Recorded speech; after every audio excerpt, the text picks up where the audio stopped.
I am now 102, I think. I was surprised. 102 years old.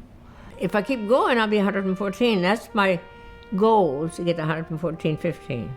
688 Postal Battalion, and it's all women, all black women.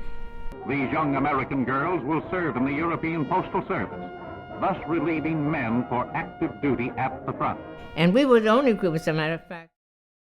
Production quality was very high, both in terms of the music and in the quality of the construction of the documentary style conceits with the interviews and just sort of them overlaying all the historical information. I thought it was really designed in a very sleek way that was, it worked, functioned well as an advertisement, sort of call to action of if you want to join the armed forces and the benefit it has to certain people who might not have access to, be able to advance their careers or their lives in the way that they want, and how Black Americans in particular, who often struggle with establishing their American identity, have a very strong presence within the armed services, going very far back in history, and how I think that's a little bit under acknowledged. I thought the piece was a good primer on how important Black Americans have been in armed services and how central they've been to it, going quite far back into history.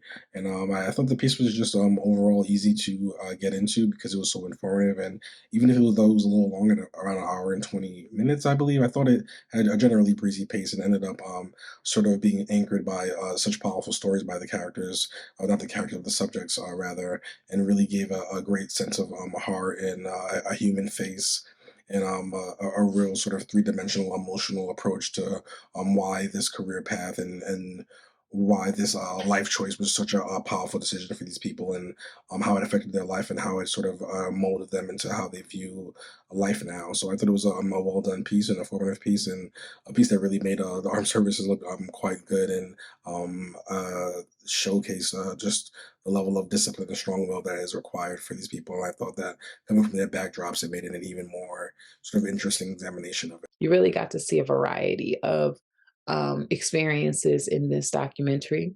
And they discussed every aspect of service, from the pride of joining and what you feel about having that camaraderie, but also the aspects that aren't as that are a little bit more hard to discuss, like the sexual assault that happens among African American women, and even the discrimination factors within the promotion, and how there is some mistreatment of people who are of color within the system. And, and also when you get out of the system, how there is all these promises of better life and job opportunities, but that is not necessarily the case for everyone, and how there feels like there's a lack of support. And you have some who felt like they could rely on the Veterans Affairs, and some who feel like they were completely disregarded by the Veterans Affairs, and how addiction can also become a rampant choice because of all the things that you go through. And how one thing I noticed was very common amongst everyone, especially those who dealt with combat, is what you see over there and what you had to do over there just affects you mentally. And then you have this idea of PTSD and its effects. And we really dived into that in this documentary as well. And it put a face to it, because PTSD is something that we hear about, but it's like to hear someone speak about the effects of this disease and how their mind feels and how they just felt in a dark place, especially coming out of it. It gives you like a very clear idea of, okay, this is serious, and this is, people of all walks of life dealing with this one commonality. But what I did notice towards the end of the documentaries was, it seems like in finding a tribe of other veteran groups, it became like a lifeline for a lot of these people and a journey back to mental stability. So I do hope in doing this documentary, and I'm not sure how connected or over what span this documentary was done, if they were all in the same similar place, or this was, taken from all various locations. But I do hope that they're able to find a tribe within each other. Something that stuck out to me in these stories was how they were actually using people's strengths, finding places where like the one gentleman who was very athletic, like finding a place for him to be with his strength. I like that the military does that. It's just unfortunate when they get out that the military doesn't have very good follow through on their mental health afterwards. Obviously, it has very poor follow through with that. Oh, and I liked when the one gentleman was talking about personalizing a group that you're there to help protect, that you're not, the you're not just this white person from America or whoever from America, a black person from America. You're a person to personalize it with the people around you to become more human to them, I guess. I just really liked that. I think that's a good message for anybody nowadays. I liked how the one guy said there's nothing to be fearful of, but there's something to fight for. So kind of looking at it from the perspective of fighting, not being fearful, just remembering and honoring everybody. I know that popped up at one point, remembering and honoring. And I think that was, to me, the point of this documentary, is honoring these soldiers. And I loved Romay, I think was her name, the 102-year-old woman who wanted to live to, I think she said 114 or 15. That was awesome. It was wonderful to learn about this, to learn about just the Black experience in the U.S. military. And the thing that was so fascinating about it is it spans so many years and so many different conflicts. We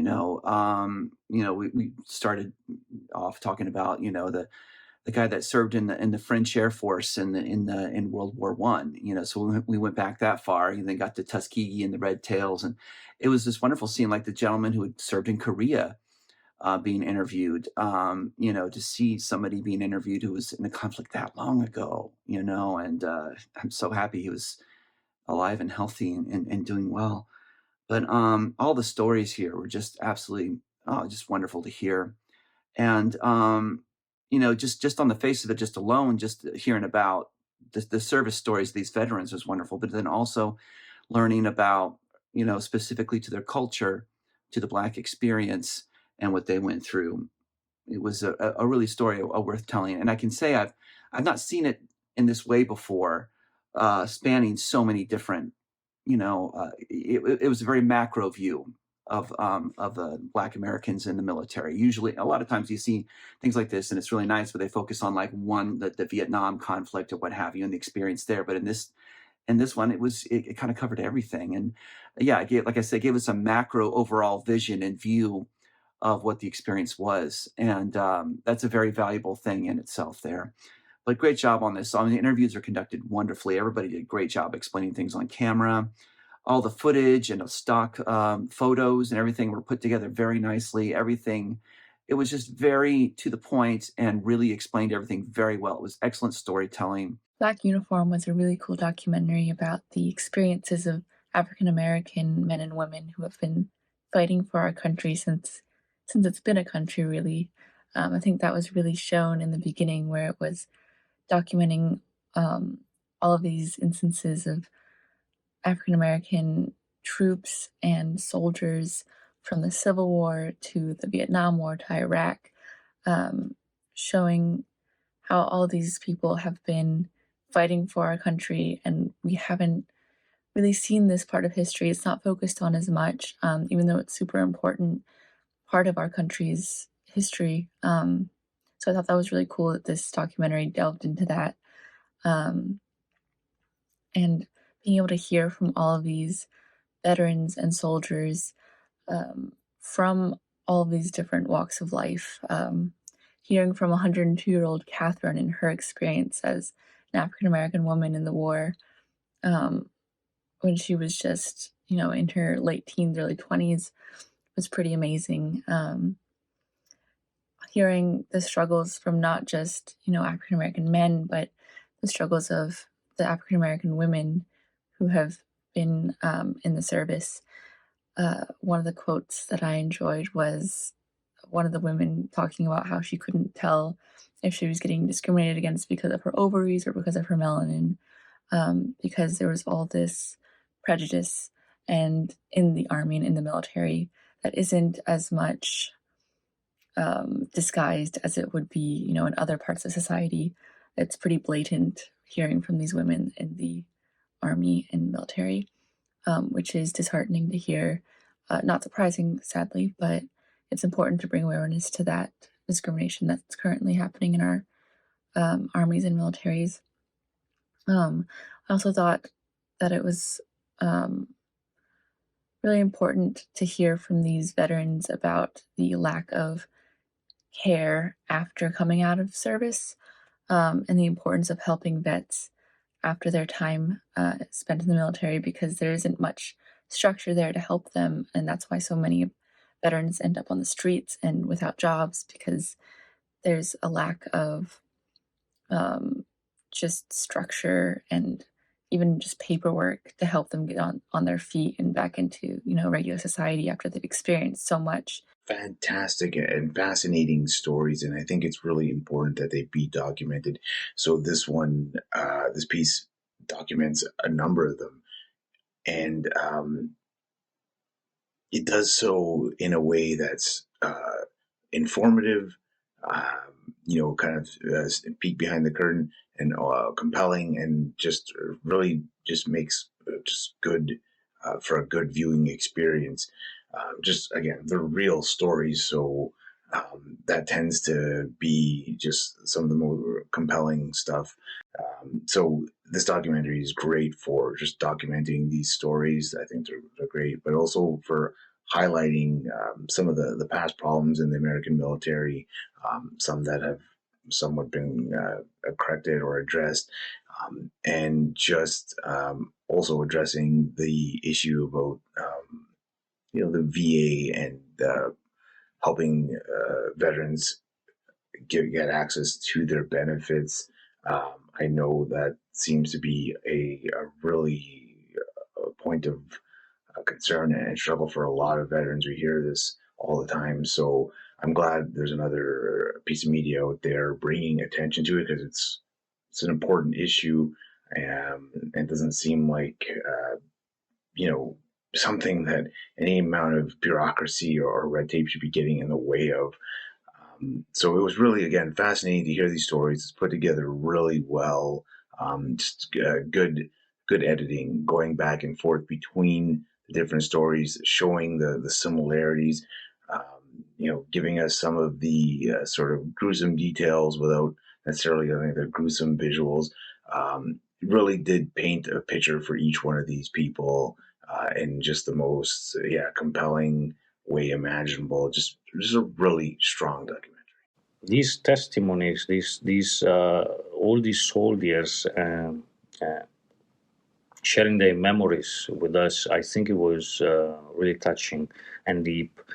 And also at the same time, we could see the struggles of these people that they joined the forces. They wanted to see more of they wanted to travel the world. They wanted to serve their country, and yet when they come back, they're still forgotten. The government doesn't help them.